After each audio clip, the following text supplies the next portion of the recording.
Hey, welcome back to the channel. This is Chris Flores Media. Today, I'm going to talk to you why I still haven't fallen for the hype. Roll the intro. So what am I talking about today? Man, when they announced the Tamron 17-70 for the Sony APS-C line, I was sold. I was like, this is going to be the best lens I ever get. I'm going to get it the day it drops. Like, I had already pre-ordered it in my Amazon cart. The day it was available, I paid for it. And then even before they shipped it out, I canceled the order. First, I found it used on Adorama, and I was like, I'm gonna get such a better deal on it. I had already paid for it on Adorama. I canceled it again. Then the last time, this time was a month ago, I had it in my Amazon cart again. I paid for it, and then again, right before it shipped, I canceled the order so that it wouldn't come out of my account. Why do I keep canceling this lens? One, like, I fell for the hype that they were talking like it's the sharpest lens. It's an amazing zoom lens. The aperture of 2.8 is amazing. Like, I was like, I'm gonna get it. All these features are so worth it. It's stabilized. It's a steal, and it is a steal compared to like the Sony 16-55. It's a wicked steal. It's like $500 difference, right? If not more, depending when you buy it. So I was like, man, I'm gonna get this lens. But the reason why I keep canceling it is because I have a lens that I love. I legit love a lens. It's the 18-105 f4. Now, I know what you're thinking. The lens sucks. 18-105 f4 sucks. You can't get no blurry backgrounds. The lens is weak. It's not sharp. So you might be right, but that's why I love that lens, because it's not the sharpest lens in the world. Like right now I'm filming on my Sigma 16. I would say that out of camera, this lens is ridiculous sharp. It looks great. And as far as I know, the 56 is even sharper, right? It might be the sharpest lens you could get for the APS-C line. But when I'm filming, I'm not looking for sharpness or the sharpest image. Obviously, I don't want like complete blurry, like, that's not what I'm looking for, obviously, right? I want you to be able to see my subject, but I'm looking for character in the lens. And the Sony 18-105, it does something. It just makes everything kind of soft. It's easy to grade. I love the colors that it comes out with, and it makes it just give the video some life, right? So let me clarify one thing. If I was a full-time photographer, I wouldn't even have thought about it. As soon as it dropped, I would have just got it. The Tamron 17-70. Without a doubt, I would have gotten it already. But I do more video than photography.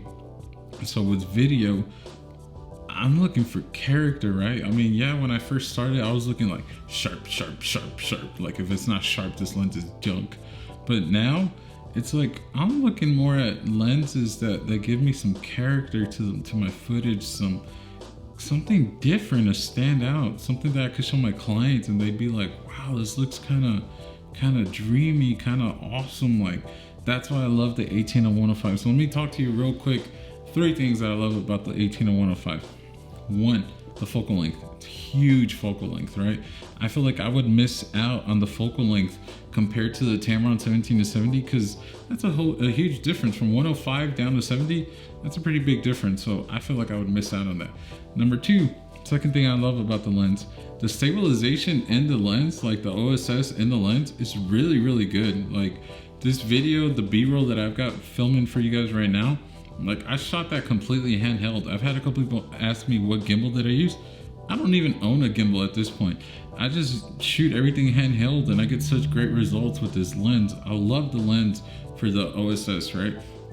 And reason number 3 why I love this lens is because of that character. It's just different, right? I love it.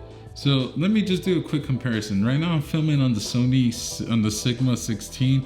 Let me switch over to the 18 and I'm gonna film on using the widest 18 focal length.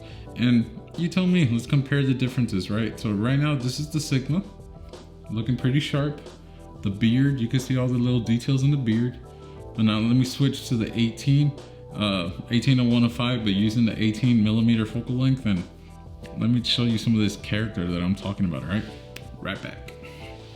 Okay, so right now I'm on the Sony 18-105.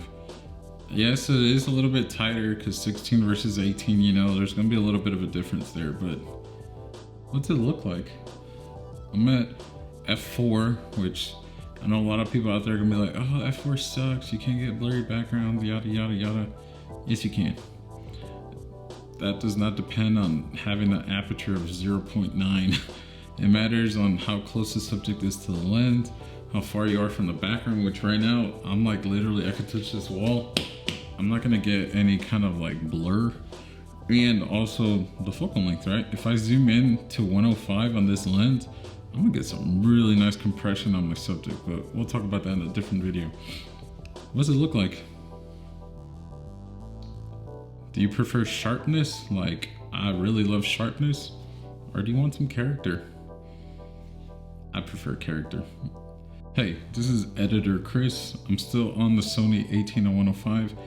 I know I talked about the things I love about the lens. Let me tell you what I don't like. Number one, f4. Yeah, I do wish it was a little bit faster, but I've been working just fine with f4. And number two, if I was a full-time photographer, I would complain about the sharpness, but since I'm not, if I stop down on the lens, I get pretty clear, sharp images, so that's, I guess, if I have to give you another reason, right?